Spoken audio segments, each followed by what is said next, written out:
صدر جلسہ حضرت مولانا اولیاء حسینی صاحب، مولانا حبیب احمد حسینی صاحب، عزیز دوستوں اور بزرگوں، عزیزان ملت، ماہ ربیع الاول کی بہت بڑی فضیلت ہے، اور اس ماہ مبارک کے سلسلے میں علماء کرام نے لکھا، تصریح فرمائی کہ اس ماہ مبارک کا مرتبہ بڑا بلند ہے۔ علماء کرام نے لکھا کہ اس ماہ مبارک میں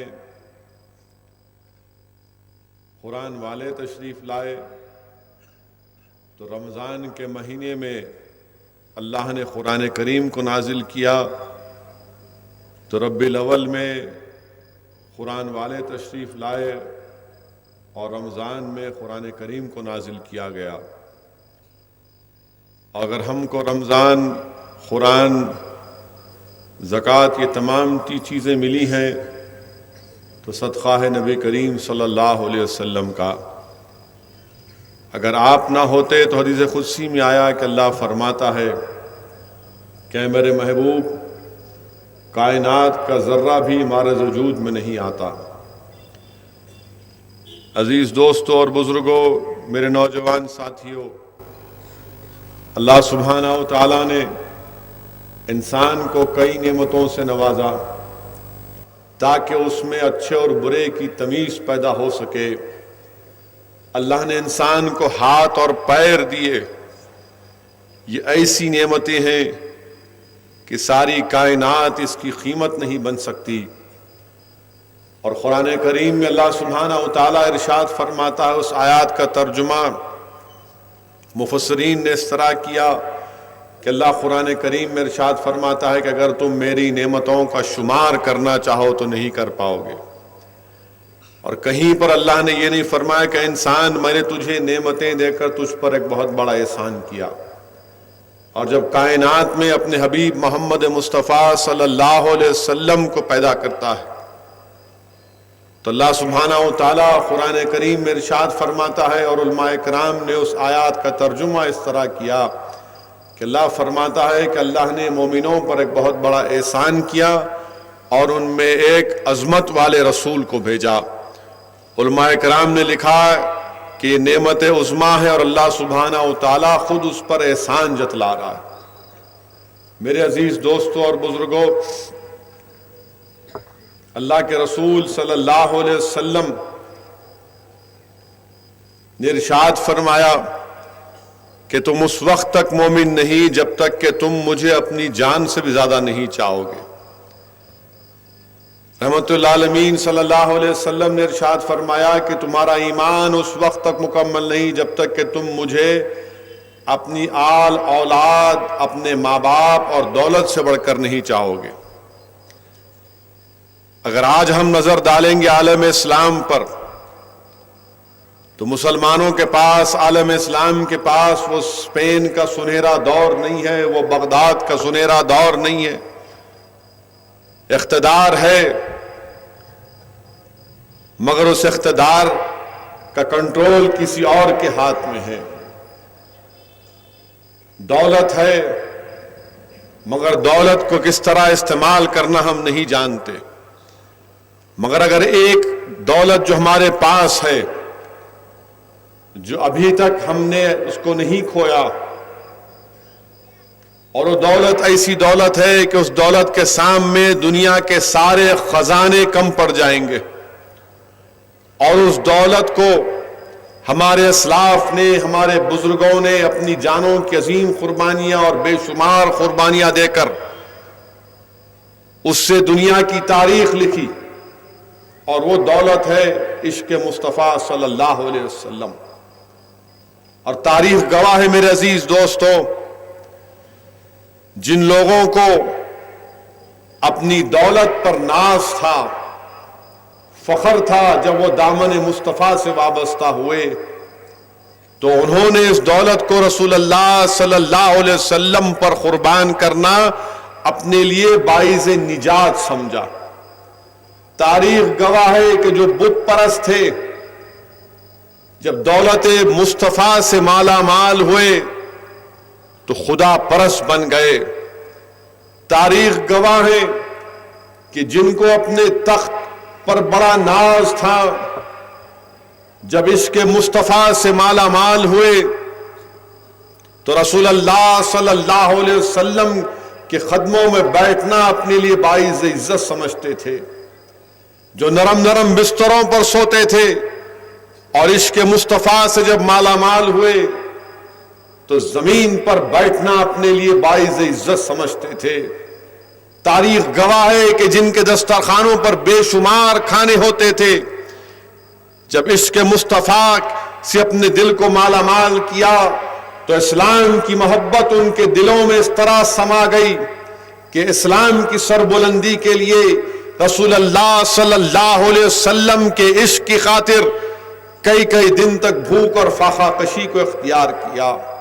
یہ ایسی دولت ہے میرے عزیز دوستوں اور بزرگوں کہ ہمارے اسلاف نے اپنی اولاد کو قربان کرنا پسند کیا، اپنے والدین کو قربان کرنا پسند کیا، مگر عشق مصطفیٰ کو کھونا پسند نہیں کیا۔ یہ ایسی دولت ہے نوجوانوں کہ ہمارے بزرگوں نے اپنے پیٹھ پر کوڑوں کو برداشت کیا اور یہ کہا کہ کوڑے نہیں ہیں، ہمارے پر پھول برسائے جا رہے۔ یہ ایسی دولت ہے نوجوانوں کہ تلواروں کی جھنکاروں نے گرم گرم ریت پر لٹایا گیا، پیٹھ کی چمڑی گل گئی، جسم کا تمام چربی گل گئی، پھانسی کے پھندے پر لٹکایا گیا تو پکار کر کہا کہ سن لو ظالموں، جو اقتدار کی کرسیوں پر بیٹھے ہیں، یہ پھانسی کا پھندا ہمارے آواز حق کو خاموش نہیں کر سکتا۔ قید خانوں میں ڈال کر قیدی بنایا گیا تو پکار کر کہا کہ قید خانے کی دیواریں ہمارے حوصلے اور ہمت کو پست نہیں کر سکتی کیونکہ ہمارے دلوں میں عشق مصطفیٰ سما چکا ہے۔ میرے عزیز دوستوں اور بزرگوں، یہی چیز ہے کہ دنیا ہم سے عشق مصطفیٰ، دولت مصطفیٰ چھیننا چاہتی ہے اور اس کی حفاظت کرنا یہ ہم تمام کا اولین فریضہ ہے۔ اور یاد رکھو نوجوانوں، عشق ایک قلبی عمل ہے، عشق اور محبت ایک قلبی عمل ہے۔ جو کسی کی محبت میں دیوانہ ہو جاتا ہے سب سے پہلا کام وہ یہ کرتا ہے کہ اپنے دل کو اس کے تابع کرتا ہے۔ اگر ہم کو رسول اللہ صلی اللہ علیہ وسلم سے محبت ہے تو ہم کو اپنے دل کو رسول اللہ صلی اللہ علیہ وسلم کے تابع کرنا پڑے گا۔ قاضی ایاز شفا شریف میں لکھتے ہیں کہ وہ ایمان کی مٹھاس کو اس وقت تک نہیں پا سکتا جب تک کہ وہ اپنے جسم کو، اپنے ہر چیز کو یہ نہ مانے کہ ان تمام کا مالک رسول اللہ صلی اللہ علیہ وسلم۔ میرے عزیز دوستوں اور بزرگوں، ہم کو بتلایا گیا، علماء کرام نے ہم کو بتایا، کیا بتایا کہ حاتم طائی سے لوگ محبت کیوں کرتے تھے؟ اس کی ذات سے محبت نہیں کرتے تھے، اس کی سخاوت سے محبت کرتے تھے، اس کے صفات سے محبت کرتے تھے۔ علماء کرام نے ہم کو بتایا، ہم کو سکھایا میرے عزیز دوستوں اور بزرگوں، میرے نوجوانوں، کہ پوری کائنات میں اگر کوئی ہے جس کی ذات سے بھی محبت ہے تو محمد مصطفیٰ صلی اللہ علیہ وسلم ہے، جس کی صفات سے محبت ہے تو محمد مصطفیٰ صلی اللہ علیہ وسلم ہے، جس کی سنت سے محبت ہے تو محمد مصطفیٰ صلی اللہ علیہ وسلم ہے، جس کی آل سے محبت ہے تو محمد مصطفیٰ صلی اللہ علیہ وسلم ہے۔ پوری کائنات میں دنیا کے بادشاہوں کے دربار ختم ہو گئے، مگر اگر کسی کی شہنشاہیت آج بھی برقرار ہے اور صبح قیامت تک برقرار رہے گی اور اس کے آداب اگر سکھائے جا رہے تو دربار نبوت کے۔ میرے عزیز دوستوں اور بزرگوں، ان چیزوں کو سمجھنے کی ضرورت ہے۔ اسی لیے وہ مشہور واقعہ آپ نے بے شمار علماءوں کے بصیرت افروز خطابات کے ذریعے سنا ہوگا کہ کیسے جنگ احد میں ایک عورت سے جب کہا گیا کہ تیرا بیٹا شہید ہو گیا، اس نے کہا اِنَّ لِلَّهِ۔ جب اس سے کہا گیا کہ تمہارا شوہر شہید ہو گیا، اس نے کہا اِنَّ لِلَّهِ۔ جب اس سے کہا گیا کہ تمہارا بھائی شہید ہو گیا، اس نے کہا اِنَّ لِلَّهِ۔ جب اس نے رسول اللہ صلی اللہ علیہ وسلم کو دیکھا تو پکار کر اس عورت نے کہا یا رسول اللہ صلی اللہ علیہ وسلم، آپ کی موجودگی ہماری ہر مصیبت کے لیے آسان۔ میرے عزیز دوستوں اور بزرگوں، اس محبت کو سمجھنے کی ضرورت ہے۔ حدیث شریف میں آیا کہ صحابہ کرام بیٹھ کر تمام انبیاء کے الخابات اور ان کے خصوصیات اور فضیلت پر بات کر رہے تھے۔ رسول اللہ صلی اللہ علیہ وسلم جلوہ افروز ہوئے اور کہا کہ میں تمہاری گفتگو کو سن رہا تھا، سب صحیح ہے، مگر یاد رکھو میں حبیب اللہ ہوں، مگر یاد رکھو میں حبیب اللہ ہوں۔ عزیزان ملت، اسی لیے اللہ کے رسول صلی اللہ علیہ وسلم سے محبت کے تعلق سے شیخ عبدالحق محدث دہلوی لکھتے ہیں کہ جس کے دل میں رسول اللہ صلی اللہ علیہ وسلم کی محبت نہیں، وہ دل مردہ ہے، اور روحوں کی غذا رسول اللہ صلی اللہ علیہ وسلم سے محبت ہے۔ اسی لیے حدیث شریف میں آیا، حضرت انس رضی اللہ تعالیٰ عنہ روایت کرتے ہیں کہ جس کے پاس 3 چیزیں آقا نے فرمایا وہ ایمان کی مٹھاس کو پائے گا۔ ایک یہ کہ تمام چیزوں سے زیادہ، دنیا کی ہر چیز، دولت سے زیادہ وہ اللہ اور اس کے رسول سے محبت کرے۔ دوسرے یہ کہ کسی سے محبت کرے تو صرف اللہ کے لیے کرے۔ تیسرے یہ کہ کفر کی طرف لوٹ کر نہ جائے اور اس سے اس طرح نفرت کرے کہ اگر کسی کو آگ میں ڈال دیا جاتا ہے۔ اور جب حضرت انس فرط مسرت سے سرشار ہو جاتے، رسول اللہ صلی اللہ علیہ وسلم کی یاد میں بے چین ہو جاتے تو پکار کر کہتے کہ یا اللہ جب حشر کا میدان ہوگا اور میں رسول اللہ صلی اللہ علیہ وسلم کو دیکھوں گا تو پکار کر کہوں گا کہ یا رسول اللہ صلی اللہ علیہ وسلم آپ کا غلام حاضر ہے۔ میرے عزیز دوستوں اور بزرگوں، اسی لیے حدیث شریف میں آیا کہ حشر کا میدان ہوگا تو حدیث شریف میں آیا کہ اللہ کے رسول صلی اللہ علیہ وسلم سے کسی صحابی نے پوچھا یا رسول اللہ کہ ہم آپ کو حشر کے میدان میں بھی پائیں گے؟ تو رحمت اللہ علیہ نے ارشاد فرمایا کہ ہاں تم مجھے 3 مقامات پر پاؤ گے۔ ایک وہاں پر جہاں پر میرے امت کے اعمال تولے جائیں گے، اگر کسی امتی کے اعمال میں کمی ہوگی تو اس کو پورا کروں گا۔ صحابہ نے پوچھا یا رسول اللہ اگر وہاں نہیں پائیں گے؟ تو کہا میری امت پیاسی ہوگی، آب کوثر پر رہوں گا اور امت کی پیاس کو بجھاؤں گا۔ صحابہ نے پوچھا یا رسول اللہ اگر وہاں پر نہیں تو تیسرا مقام کون سا ہوگا؟ ہمارے ماں باپ آپ پر قربان۔ تو رسول اللہ صلی اللہ علیہ وسلم نے فرمایا کہ پل صراط پر جبرائیل اپنے پر بچھائے ہوں گے اور میں اللہ سے دعا کروں گا کہ رب سلامتی امتی، کہ اللہ میری امت کو سلامتی سے گزار دے۔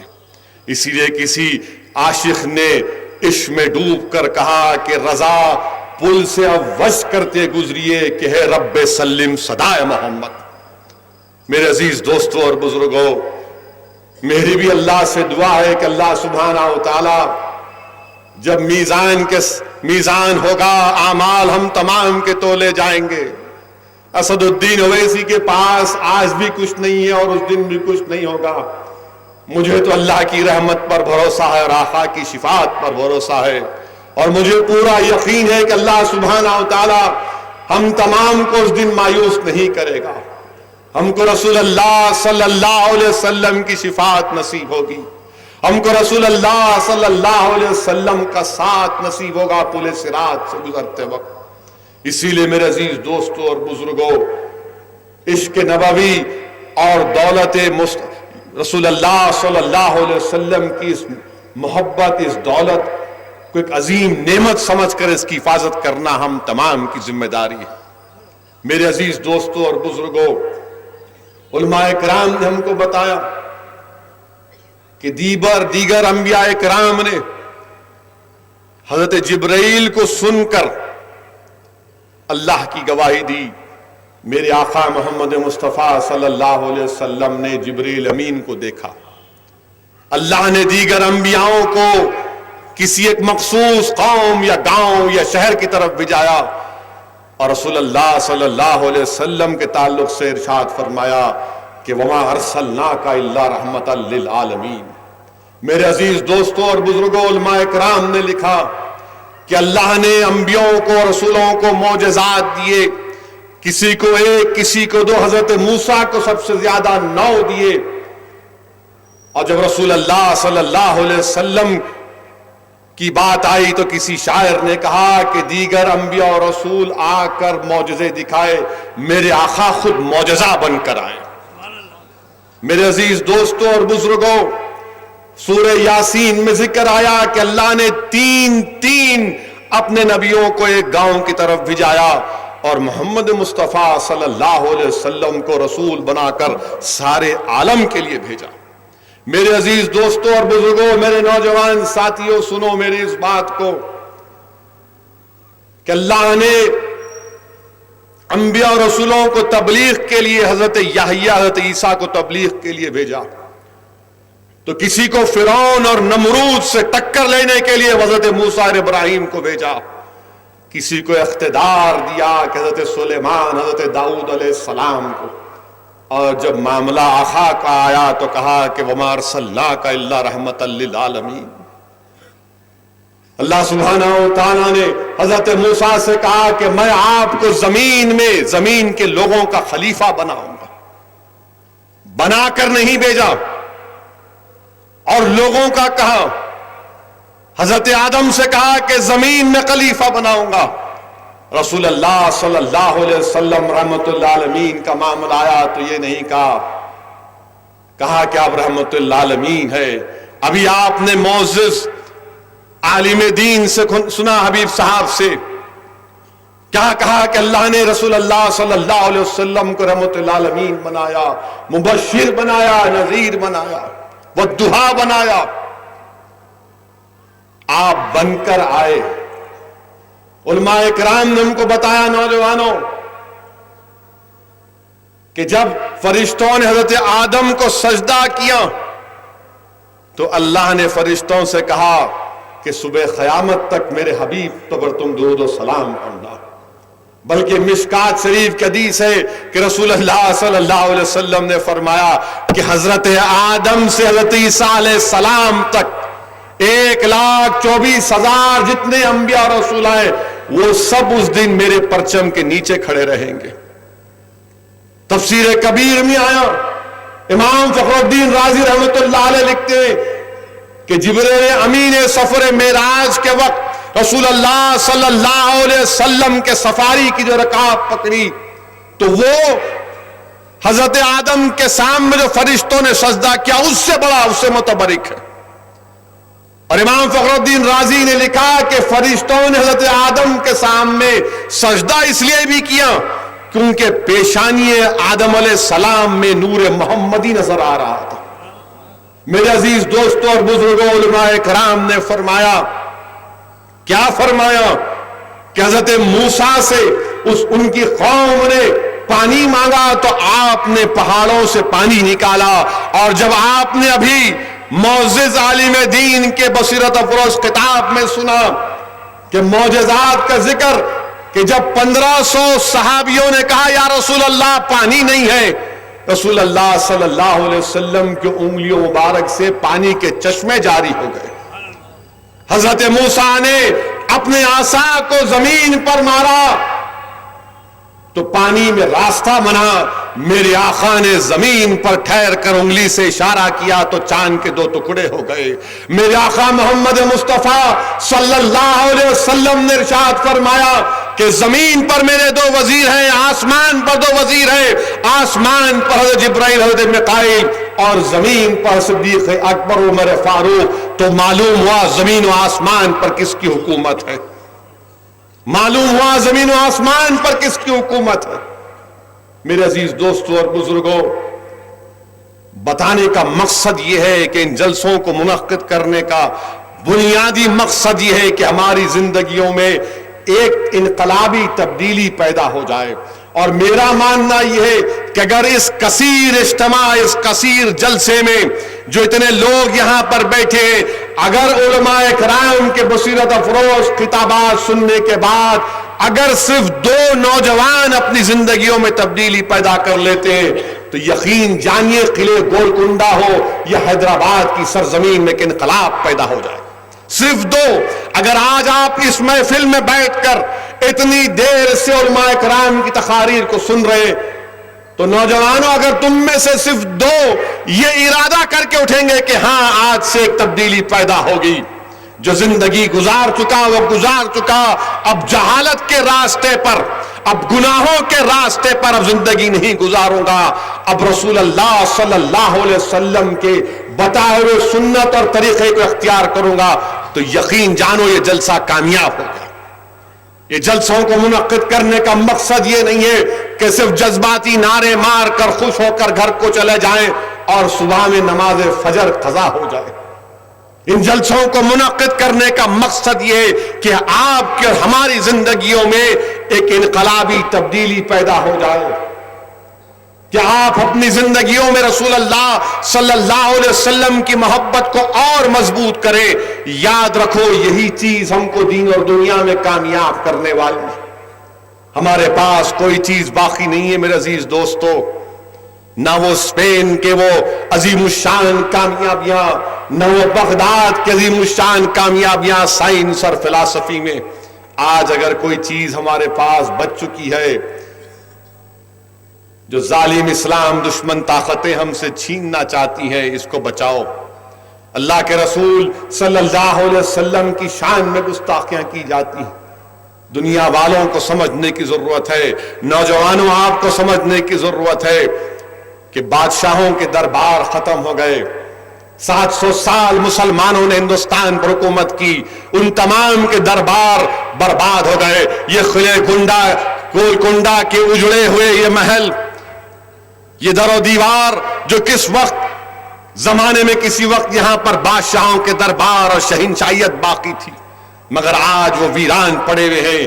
مگر یاد رکھو مسلمانوں, اللہ کے رسول صلی اللہ علیہ وسلم کے دربار کے آداب کیا ہیں کہ اللہ خود فرما رہا ہے کہ ایمان والو. اللہ کس سے مخاطب ہے؟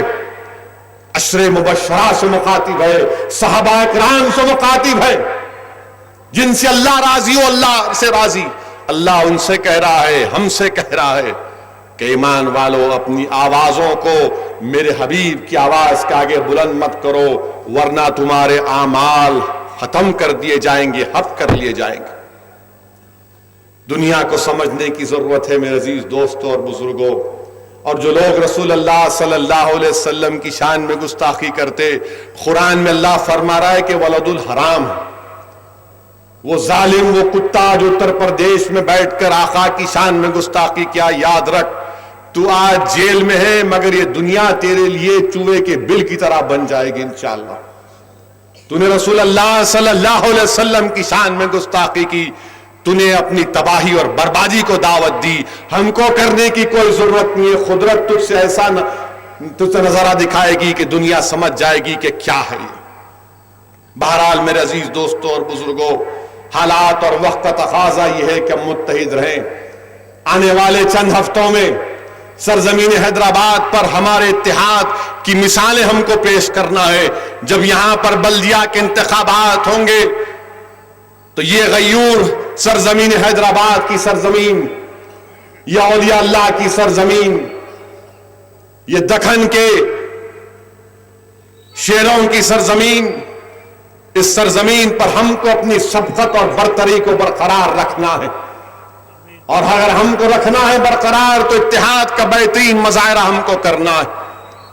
یقیناً ہمارے ملک اقتدار پر RSS اور BJP کا قبضہ ہو چکا ہے, مگر ہم نے اپنے اتحاد اور اپنے سیاسی شعور اور اپنے رسول اللہ صلی اللہ علیہ وسلم کی نسبت کی بنا پر اس سرزمین کو پاک رکھا. یہاں پر RSS اور BJP کے اقتدار پر قبضہ ہونے سے نہیں روک دیا ہوں. میرے عزیز دوستوں اور بزرگوں, ہمارے وزیر اعظم کے چاہنے والے کہتے تھے کہ مودی کو جو ووٹ ڈالا اس کو پاکستان جانا پڑے گا. بہار کا ایک MP تھا, مرکزی وزیر ہے, اس نے کہا جو مودی کو ووٹ نہیں ڈالے پاکستان جانا پڑے گا. مرکزی وزیر مختار نقوی کہتے تھے کہ گوشت کھانا ہے تو پاکستان جانا پڑے گا. اب مودی خود پاکستان جائے. مودی خود پاکستان کو چلے گئے اور ایسا گئے کہ فوٹو دیکھ کر میں تعجب کر رہا تھا کہ اس میں شریف کون ہے. شریر اور شریف میں فرق ہوتا ہے نا. مہارا بہرحال گئے پاکستان. ہم کو بولتے تھے مسلمان قبرستان یا پاکستان. اب آپ خود تشریف لے کر گئے, اچھا کیے. مگر یہ عجیب محبت کے مظاہرے وہاں پر ہو رہے تھے. ایسا ہاتھ پکڑ کر چل رہے تھے, ایسا نظر آ رہا تھا کہ 40-50 سال کے بعد دو بچھڑے ہوئے بھائی مل رہے ہیں. اور ہمارے وزیر اعظم شریف صاحب کی والدہ کے بھی پیر چھوئے, اچھی بات ہے. مگر ہم یہی چاہتے کہ تعلقات اچھے ہوں. مگر ہم پر الزام مت لگاؤ آپ, ہم کو پاکستان سے کیا لینا دینا. ہم جب نہیں گئے, جب ملک کے 2 ٹکڑے کیے گئے, ہم نے کہا نہیں, ہم خواجہ اجمیری کی سرزمین کے ماننے والے ہیں. ہم سلطان ہند کے سرزمین ہیں, جس سرزمین پر ہم نے جہاں بانی اور حکومت کی 750 سال, ہم اس سرزمین کو نہیں چھوڑیں گے. ہم سرزمین دکن کے اولیاء اللہ کی سرزمین ہے, ہم اس سرزمین کو نہیں چھوڑ کر اس جگہ پر جائیں گے, یہی ہمارے لیے پاک ہے. مگر ہم پر الزام لگاتے گئے پاکستان پاکستان پاکستان. ہم کو پاکستان سے نہ اس وقت لینا تھا نہ آج کچھ لینا دینا ہے. یقیناً پڑوسی ملک ہیں, تعلقات اچھے ہونے چاہیے. ہماری بھی عین خواہش یہ ہے کہ تمام پڑوسی ملک سے تعلقات اچھے ہو جائیں, دہشت گردی کا خاتمہ ہو. مگر اس کا یہ مطلب نہیں ہے کہ آپ نشانہ ہم پر لگاتے رہیں, ہماری وفاداریوں پر شک کرتے رہیں. اب ختم کرو, 70 سال ہونے آ گئے ملک کو آزاد ہو کر. اور دوسری بات کہ ہم ہمارے وزیر اعظم سے بولیں گے کہ جب من کی بات آپ کریں گے تو ذرا سچائی کے ساتھ من کی بات کرنا. 2 جنوری یا نئے سال کے آغاز کے وقت ہمارے وزیر اعظم نے من کی بات کی اور کہا کہ بھائیو بہنوں, مدھیہ پردیش میں ایک گاؤں میں ایک شخص ہے جس نے شوچالے بنا دیے, اتنے شوچالے بنا, بیت الخلا بنا دیے. ٹی وی والے اس کے گاؤں گئے, جا کر پوچھا کہ وزیر اعظم نے کہا کہ تم اتنے بیت الخلا بنائے, انہیں بولا ایک بھی نہیں بنایا. نے کہا نہیں, من کی بات میں کہا. اس نے کہا کہاں کی من کی بات, پیسہ ہی نہیں ہے, کیا بناؤں گا. وہاں کا سرپنچ ناراض ہو گیا, بولا میں پیسے دے کے بنا رہا ہوں, میرا نام نہیں لیا. کم سے کم ہندوستان کے وزیر اعظم کو بیت الخلا کی جب بات کریں گے تو سچائی سے کرو. کم سے کم بیت الخلا پہ تو بولو. سوچھ بھارت, یہ کیا سوچھ بھارت ہے. بہرحال عزیز دوستو, اچھا ہے ہندوستان کی عوام کو معلوم ہو رہا. آپ کو یاد ہوگا کہ 2012 میں اسی جگہ پر میں نے اپنی تقریر کی تھی. کوئی پتنگ پلا رہا تھا تو میرے اوپر بڑا ٹی ویوں میں ذکر ہوا, آپ ایسا بولے ایسا بولے. مگر جب اقتدار ان کے پاس آ گیا تو اب سب پریشان ہیں. اچھا ہے آپ بھگتو, آپ ہمارے پاس کیا, ہم تو فقیرہ ہیں. ہماری جھوپڑی میں کیا ہے, محلہ آپ کے پاس ہے, دولت آپ کے پاس ہے. ہم قلندروں کے پاس کیا ہے, سوا رسول اللہ صلی اللہ علیہ وسلم کی محبت کی دولت کے اور کچھ بھی نہیں. چور ڈاکو کس پہ ڈاکہ مارے گا, ہمارے پاس کیا ہے, آپ کا ہی نقصان ہو رہا. اچھا ہے معلوم ہو رہا ملک کو, جو بڑی بڑی باتیں کر کے آئے تھے. اب یہاں پر تلنگانہ کی بی جے پی اپنے فیس بک کے اکاؤنٹ پر لکھ رہی ہے, جو آلیر میں انکاؤنٹر ہوا, جن معصوم بچوں کو جوڈیشل کسٹڈی میں گولی مار کر قتل کیا گیا, ان کی فوٹو ڈال کر بی جے پی تلنگانہ یہ لکھتا ہے کہ مجلس دہشت گردوں کی تائید کر رہی ہے. فلاں فلاں الزام لگا دیے. اسد الدین اویسی کی فوٹو چیل کے اوپر لگا دیے. میں چیل ہوں, تم کوے ہو کیا. تم کیا چوہے ہو کیا؟ تم کیا ہو؟ بولوں کیا؟ جلسہ سرکار کا ہے نہیں بولتا. چیل کے اوپر میری فوٹو لگا دیے. یاد رکھو چیل ہونا تو ٹھیک ہے، سانپوں کو اٹھا کر لے کے جانے والا ہوں انشاءاللہ. اب سانپوں کو اٹھاؤں گا ایک کے بعد ایک، ایک کے بعد ایک. ہم چیل ہے کہتے ہیں، دوسرا کوئی نہیں ملا ان کو، ہم ہی ملے. ہم چیل ہے، تم کیا ہے بھی؟ کوئی نظر نہیں آیا. ہم چیل، ہمارے کو چیل بنا دیے تو کانگریس کا جنرل سیکرٹری میری فوٹو کو آدھی کر کے موہن بھگوت کے ساتھ لگا دیا. کیا بات ہے؟ اور پھر دونوں کے دونوں کانگریس بی جے پی، ہم سے بڑا ہندوستان سے محبت کرنے والا کوئی نہیں ہے. کیا محبت کا تمہارے پاس تمہاری باپ کی جاگیر ہے کہ تمہیں ہندوستان سے محبت کرتے ہم نہیں کرتے؟ ارے ہندوستان میں جتنے قبرستان ہیں وہ ہمارے وفاداریوں کی نشانات ہیں. ہمارے باپ کی خبر، دادا کی خبر ہماری وفاداریوں کی نشانیاں ہیں. بتاؤ تمہارے ممی ڈیڈی کی وفاداریوں کی نشانیاں کہاں ہیں؟ ہماری فوٹو کو لگانا، وہ بھی موہن بھگوت کے ساتھ. آدھی فوٹو لگانا، پوری لگا دیتے. اگر میں تمہارے اماں کی یا تمہارے گھر والوں کی فوٹو لگاؤں گا تو کیا بولتے؟ اور جب کسی صحافی نے بی جے پی کے لوگوں سے پوچھا یہ کیا کر رہے آپ فیس بک پہ، تو راتوں رات نکال دیا اس کو.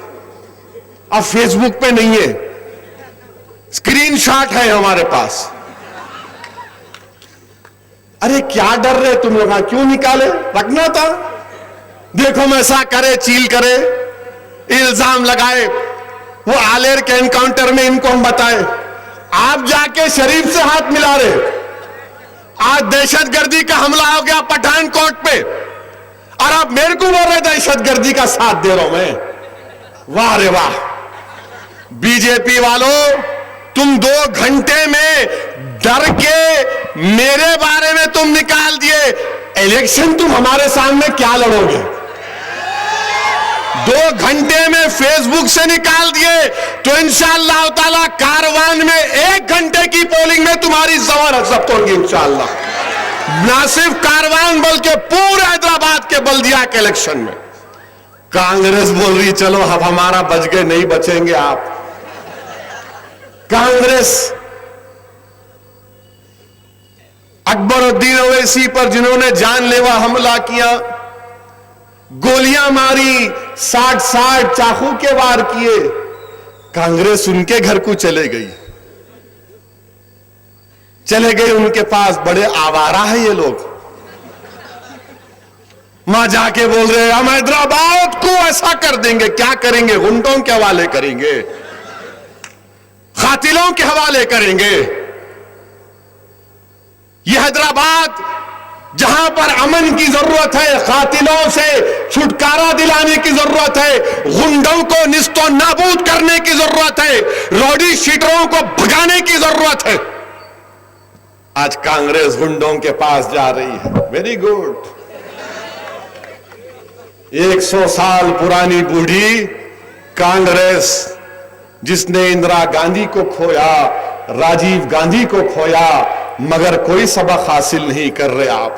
اچھا ہے، آپ قاتلوں کو لے کر آؤ، ہم شریف لوگوں کے ساتھ الیکشن لڑیں گے انشاءاللہ تعالی. مگر اس کا مطلب یہ نہیں ہے کہ ہم خاموش بیٹھیں گے. اس کا ہرگز مطلب یہ نہیں ہے کہ ایک کلے پہ مارے تو میں دوسرا کلہ دوں گا، یہاں مار لو. نہیں، آپ ہاتھ اٹھائیں گے انگلی توڑ دوں گا میں. یاد رکھو آپ، یہ کھیل ہم بھی کھیلنا جانتے ہیں. یہ کھیل ہم برسوں سے کھیلتے آئے ہیں. تم جیسا کھیل کھیلو گے ویسا کھیل کھیلوں گا. امن کے دائرے میں رہ کر کھیلو گے، ویل ڈن. امن کے دائرے میں باہر جاؤ گے، آداب کے دائرے میں باہر جاؤ گے، ویلکم ویلکم. کیونکہ کھیل کیسا بھی کھیلنا ہے، کھیلنا ہم کو. یہ کوئی گلی ڈنڈا نہیں ہے، الیکشن ہے، یاد رکھو. کرکٹ میچ نہیں ہے، الیکشن ہے. اور وہ جماعت جو سال کے 12 مہینے کام کرتی ہے، وہ جماعت جو ہر وقت عوام کے درمیان میں رہتی ہے، وہ جماعت جو عوام کے ہر مصیبت تکلیف کے وقت حاضر رہتی ہے. یہ لوگ صرف الیکشن آ گیا تو پوسٹروں پہ آ جاتے ہیں، اپنے وجود کا احساس دلانے کے لیے پوسٹر لگاتے ہیں. میرے عزیز دوستوں اور بزرگوں، ہم کو اپنے شہر کو مضبوط اور اچھا کرنا ہے. یقیناً شہر حیدرآباد میں مسلمانوں میں، دلتوں میں، بیکورڈ کلاس کے لوگوں میں سب سے بڑا مسئلہ گھروں کا ہے. اور انشاءاللہ تعالی مجلس آج کوشش کرے گی، کرتی آئی ہے کہ جہاں کہیں بھی گورنمنٹ کی زمینات پر حکومت سے پرزور نمائندگی کر کے ہر غریب کو، مستحق غریب کو 2 بیڈروم کا گھر ملے. انشاءاللہ تعالی مجلس اتحاد المسلمین یہ پوری کوشش کرے گی کہ جہاں تک ہو سکے عوام کو سہولتیں پہنچائی جائیں. اور ہماری اس بات پر بہت تکلیف ہو گئی کہ کیسا آپ بولے حیدرآبادیوں کا، کیوں نتیش کمار بولے کہ بہاری کو ووٹ دو، بہاری کو مت دو تو انہوں اچھے ہو گئے. کون انہوں اچھے ہیں؟ میں برا ہوں؟ کیا میں نتیش کمار سے کم ہوں؟ کیا میں نتیش کمار سے برا ہوں؟ جب نتیش کمار بول سکتے تو مجلس بھی بولے گی. حیدرآباد میرا ہے، حیدرآباد میرا تھا، میرا ہے اور میرا رہے گا انشاءاللہ تعالی. حیدرآباد میں حیدرآبادی کو ووٹ دینا ہے، یہ ڈغلوں کو نہیں دینا ہے. اور اگر میری بات سے تکلیف ہو رہی تو جا کے بہار میں نتیش کمار کو بولو اپنے جملے کو واپس لو، تب میں سوچوں گا. جب انہوں بول سکتے تو ہم نہیں بولنا، انہوں بولیں گے، سب بولیں گے اور ہم نہیں بولنا. ارے میرے بھائی، 65 سال سے مسلمان اور دلت تمہارے زبانوں سے نکلتے ہوئے چپتے جملوں کو سنتے آیا، خاموش بیٹھ کر گھٹ گھٹ کر زندگی گزارا، آنکھوں میں آنسو آ گئے، گھر میں جا کر روتا تھا. اب کوئی گھٹ گھٹ کے زندگی نہیں گزارے گا. تم زبان سے ایک بولو گے، ہم 125 شعر بولیں گے انشاءاللہ تعالی. تم 2 بات بولیں گے، ہم 100 بات بولیں گے. جمہوریت جب تمہارے لیے ہے تو جمہوریت میرے لیے بھی ہے. اگر تم کو بولنے کا اختیار ہے تو مجھے بھی بولنے کا اختیار ہے. تم میرے مالک نہیں ہو، میرا مالک مدینے والا ہے. تم میرے مالک نہیں بن سکتے. میرا مالک میرا پروردگار ہے. یہ ملک میرا ہے. اس ملک میں باعزت شہری تھا اور باعزت شہری رہوں گا، اور ہم کو اپنے حق کے لیے لڑنا. اور مجلس اتحاد المسلمین مظلوموں کے حق کے لیے لڑتی آ رہی ہے. مجلس کا ایک عظیم ریکارڈ ہے. میری آپ سے دعا التجا ہے کہ آپ دعا فرمائیے، کوشش کیجیے. اہل دل سے میری ادباً گزارش ہے، اولیاء اللہ سے میری گزارش ہے کہ آپ اپنی جماعت کی کامیابی کے لیے دعا فرمائیے. انشاءاللہ تعالی اور بھی بہت جلد سے ہوتے رہیں گے. اب ایک 28 جنوری تک شاید پولنگ ہو جائے گی. اب بی جے پی والے بول رہے کہ مجلس کو جتانے کے لیے پتنگ کے زمانے میں الیکشن کرا رہے. مجھ سے کسی اخبار والے نے پوچھا کیسا بول رہے ہو؟ انہوں بولا مت مناؤ سنکرانتی. کون بول رہا آپ کو؟ کون بول رہا مت مناؤ؟ میں وہ پریشرائز کر رہا ہوں آپ کو. میرے کو کیا معلوم تھا نشان پتنگ ہے تو پتنگوں کے زمانے میں پتنگ آئے گا. مگر ہماری پتنگ جو ہے وہ صرف جنوری میں نہیں، ہر مہینے میں جگہ ہے. صرف جنوری کی حد تک، سنکرانتی کی حد تک نہیں ہے میرے بھائی. یہ پتنگ بغیر ہوا کے بھی اڑتی ہے، یہ پتنگ طوفان میں بھی اڑتی ہے. یہ پتنگ ہر زمانے کے لیے ہے. اور الحمدللہ اللہ کا کرم ہے، اور ہم کو جس سے نسبت ہے آقا سے صلی اللہ علیہ وسلم سے، اللہ سبحانہ و تعالی ہم کو نامصائب حالات میں کامیاب کرتا آیا ہے. یہ بلدیہ الیکشن ہمارے لیے اہم ہے میرے عزیز دوستو. آپ نے دیکھا کہ ہندوستان کے بلدیات میں جہاں کہیں بی جے پی کا قبضہ رہا وہاں پر 6 دن گوشت پر پابندی لگا دی، 6 دن مارکیٹ بند کر دیے. بمبئی میں بڑا کٹنا بند ہو گیا، ہمارے پاس پھر بھی کٹتا. آج وہ پسند نہیں آتا ان کو کہ حیدرآباد میں ہماری تہذیب، ہماری سخاوت، ہماری شناخت ہے. ہندوستان کے کسی شہر میں ذمہ داری کے ساتھ کہہ رہا ہوں کہ ایسا روب اور دبدبا کہیں پر، یہ اللہ کا کرم ہے. یہ سرزمین پر بسنے والے اولیاء اللہ اور بزرگوں کی قربانیاں میرے عزیز دوستو، کہ جنہوں نے محنت کی، جستجو کی اور ایک مزاج ہم کو دیا. وہ مزاج کیا ہے کہ غلامی نہیں کرنا، غلامی مصطفیٰ کی کرنا. ہم کو مزاج دیا، کردار دیا. کردار یہ دیا کہ رسول اللہ صلی اللہ علیہ وسلم کے اسوہ حسنہ کو اختیار کرو. اور میں آپ کو بتا رہا ہوں کہ میں نے حلقہ اسمبلی کاروان کے اسمبلی الیکشن کے دوران آپ سے وعدہ کیا تھا کہ قلعہ گولکنڈہ میں 2 پانی کی ٹانکیاں ہم بنائیں گے. مجھے بتاتے ہوئے خوشی ہو رہی ہے کہ الحمدللہ گولکنڈہ پولیس اسٹیشن کے آگے اس کے متصل جو اپوزٹ وہاں پر جو ایک عرصے دراز سے پینے کی پانی کی ٹانکی ہے، انشاءاللہ تعالی وہاں پر 12 کروڑ کی لاگت سے ایک نئی پانی کی ٹانکی بنائی جائے گی. اور آپ کو یہ بھی وعدہ کر رہا ہوں، آپ کو بتا رہا ہوں کہ حکومت کی طرف سے آرڈر نکل چکا ہے کہ ہم چاہ رہے تھے کہ محمدی لائن کے پاس، کون سا علاقہ ہے کوثر میں، شاہتم پہاڑ کے پاس وہاں بنایا جائے، مگر انجینئروں نے کہا کہ گریویٹی کا مسئلہ ہے. تو انشاءاللہ تعالی حکیم پیٹ کے اوپر ایک ٹانکی بنائی جائے گی جس سے پورا وہاں سے لے کر محمدی لائن تک پینے کا پانی کا جو تکلیف ہے انشاءاللہ تعالی دور ہوگی. دونوں ٹانکیاں منظور ہو چکی ہیں. مجھے پورا یقین ہے کہ 1 مہینے 1.5 مہینے کے اندر تمام فارمیلٹیز کو پورا کرنے کے بعد وہ کام شروع ہوگا. بہت سے کام ہوئے ہیں، انشاءاللہ تعالی اور بھی کام ہونا باقی ہے. کام جاری رہے گا، مگر اپنی جماعت سے وابستگی کو اور مضبوط کریے اور دعا کرتے رہیے. وآخر الدعوانا الحمدللہ رب العالمین.